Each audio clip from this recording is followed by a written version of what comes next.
السلام عليكم ورحمة الله. ان شاء الله هنعمل مع بعض السمك البلطي بطريقة جميلة جدا جدا. وعايزة اقول لكم بجد يا جماعة هيعجبكم، وهقول لكم على تفاصيل كتيرة لو السمك بيطرى معاك. ان شاء الله اقول لك على معلومات حلوة جدا هتعجبك. وتعالوا بقى نشوف هنعمله ازاي. وكمان هنعمل الرز الصيادية بتاعنا، وهنعمل سلطة بلدي. تعالوا بقى نشوف هنعمل الفيديو بتاعنا ده ازاي، نشوف التفاصيل بتاع السمك البلطي. بس قبل ما نبدأ الفيديو نصلي على الرسول صلى الله عليه وسلم، ولأول مرة يشوف القناة يا ريت يشترك فيها ويفعل الجرس علشان يوصل له كل الوصفات اللي هنزلها. وما تنسوش طبعا لو عجبكم الفيديو يا ريت تعملوا له لايك وشير كتير. اول حاجة بقى هجيب معايا الكبة بتاعتي او الهون المتوفر عندك. هجيب بقى كده كمية من الفلفل على حسب طبعا كمية السمك بتاعتك. تمام. انا عندي فلفل حامي على بارد، حطيته كده في الكبة زي ما قلتلك او في الهون بتاعك. اللي هتعمله الكبة هيعمله الهون. حطيت عليهم كده عصرة ليمونتين بالشكل ده.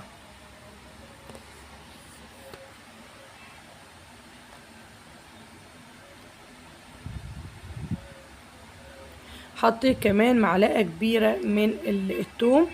انا كان عندي ثوم مفروم اللي انا مفرزاه معاكم. وكمان لو مش عندك توم متفرز هتحطي كده حوالي 4 5 فصوص بس كبيرة. تمام. وتبداي تخلطيهم كده، انا ضربتهم في الكبه زي ما انتوا شايفين زي ما شفتوا.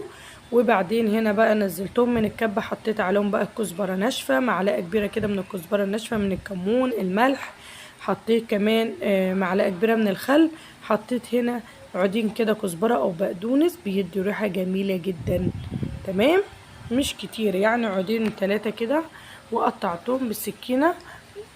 قلبي بقى القمر كده ده مع بعض خلطة يا جماعة، بصوا جامدة جدا ريحتها فظيعة. السمك بقى بتاعي تمام، انا عامله له هنا فتحات كده علشان خاطر السمك معايا كبير. ولما احطه لما اقليه طبعا ما ياخدش وقت على النار. تمام. تبلي بقى كده السمك بتاعك طبعا مغسول كويس جدا جدا.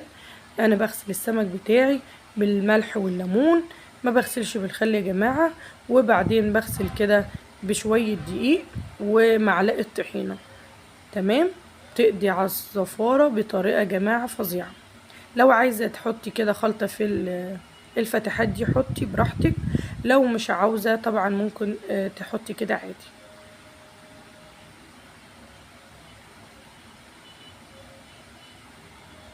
تمام. تبلته بقى هركنه بقى على جنب كده حوالي كده ساعة ولا حاجة، وعلشان خاطر يتبل معايا. بعد كده بقى هجيب بقى حلة على النار، حطيت فيها شوية زيت كده محترمين. وحطيت بقى كده بصلاية او بصلتين كبار على حسب يا جماعة الكمية. لو هتعملي نص كيلو من الرز حطي بصلاية كبيرة او 2 وسط. تمام تمام.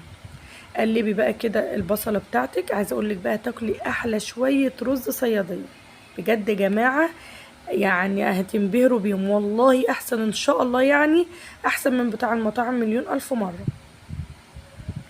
هسيب بقى البصلة دي كده على النار لحد ما تبدأ تاخد لون معايا. بس اهم حاجة يا جماعة ايدك في البصل على طول عشان ما تاخدش بصل، يعني واحدة تبقى واخدة لون واحدة لسه مش واخدة لون. فاهمين ازاي؟ قلبيها كويس جدا لحد ما تاخد لون، وهوريكم اللون اللي هي هتاخده دلوقتي.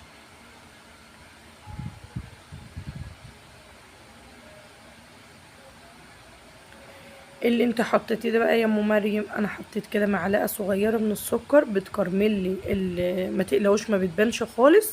بتكرمل البصلايه بتاعتي. شايفين كده خلاص بدات ان هي تاخد لون معايا. تمام. اهم حاجه خلي بالكم اوعى تتحرق منكم. هنا بقى خلاص البصله كانت اخدت لون. حطيت هنا بقى ايه معلقه كركم، بتديله لون اللي انتوا شفتوه في اول الفيديو جميل جدا. حطيت الكركم قلبتها، وبعد كده نزلت بالميه عادي خالص من الحنفيه. وتبداي طبعا تحطي الملح بتاعك وتسيبيها طبعا لحد ما تغلي كويس. حطيت بقى ملح، وحطيت برضو كمون وكزبره. لو عندك بهارات سمك حطي رشه بهارات سمك. اتفرجي على جماله. عايزه اقول لك ولا ريحته فظيعه يا جماعه. هسيب بقى الميه بتاعتي كده لحد ما تغلي معايا. وهبدأ بقى هنا هجيب الدقيق بتاعي. حطيت دقيق كده على شوية نشا. يعني لو حطيتي كوباية دقيق حطي عليها كده حوالي نص كوباية من النشا. وهحط كمان هتبلها. هبهرها، يعني حطيت كده معلقة من الكزبرة، معلقة من الكمون، يعني رشة من الكزبرة، رشة من الكمون، رشة من الملح، بهارات سمك. قلبي بقى الخليط ده كده مع بعضه. لو عندك دقيق اصفر اللي هو دقيق الذرة ده حطي شوية كمان منه. بجد جماعة فظيع جدا جدا، الطريقة دي هتعجبكم جدا. لو مش عندك الدقيق الذرة عادي خالص حطي دقيق ونشا بس. وحطي التوابل كده عشان خاطر السمكة تبقى يعني متطعمة معايا ومتبلة. فاهمين ازاي؟ هجيب بقى السمك بتاعي كده معايا بعد ما سيبته طبعا حوالي كده ساعة. لو مستعجلة عليه سيبيه بس نص ساعة. هجيب بقى السمكية وهبدأ ان انا اقلبها في الخليط اللي انا عملته اللي هو الدقيق والنشا والتوابل ده. وهبدأ بالشكل ده. شايفين؟ طبعا حاطه طاسه على النار وفيها زيت غزير. وكمان بتسيبيه يسخن كويس جدا. شايفين بقى انا بفتح هنا بطن السمكه وبحط فيها الدقيق بتاعي. شايفين؟ وبتبداي تتخلصي من الدقيق اللي انت دخلتيه جوه بطن السمكه ده يا جماعه. ليه بقى الحركه دي؟ الحركه دي يعني بتخلي البطن كده متنشيه، يعني ناشفه، ما تنزلش ميه. تمام؟ اللي هو من التتبيله اللي احنا حطيناها. ولما بتيجي تنزليها في الزيت طبعا الزيت بيعمل كده كفر على السمكيه من جوه. تمام؟ عشان خاطر تبقى من جوه ما تبقاش طريه. نزلت هنا بقى ايه، نزلتها في الميه، يعني يا دوبك غطستها كده وطلعتها على طول. شايفين بقى؟ تفتحي بطن السمكيه كده وتخلي الزيت يدخل جوه بطن السمكه علشان خاطر تطلع مقرمشه من جوه. عايزه اقول لكم بجد الطريقه دي جماعه حلوه جدا. شايفين شكل السمك؟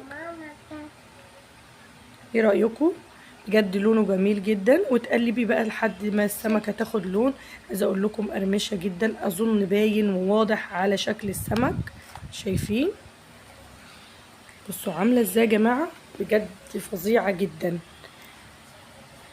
يعني الميه بتخليه فعلا مقرمش من بره.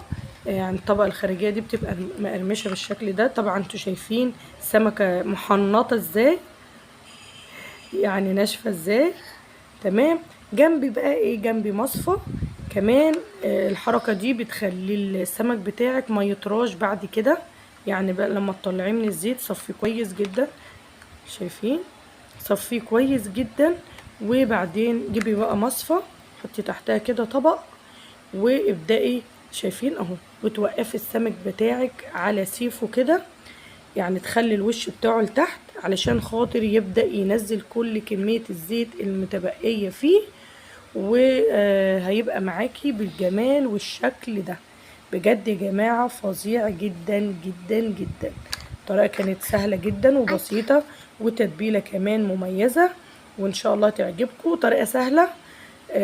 وعملنا طبعا الرز زي ما انتم شايفين استوى طبعا معايا. كان طبعا لما حطيت الميه غلت بدأت نزلت بالرز بتاعي. اول ما خد كده غلوتين بدأت ان انا اوطي عليه لحد ما يكمل سواه. يا رب يكون عجبكم الفيديو. ما تنسوش بقى تعملوا له لايك كتير.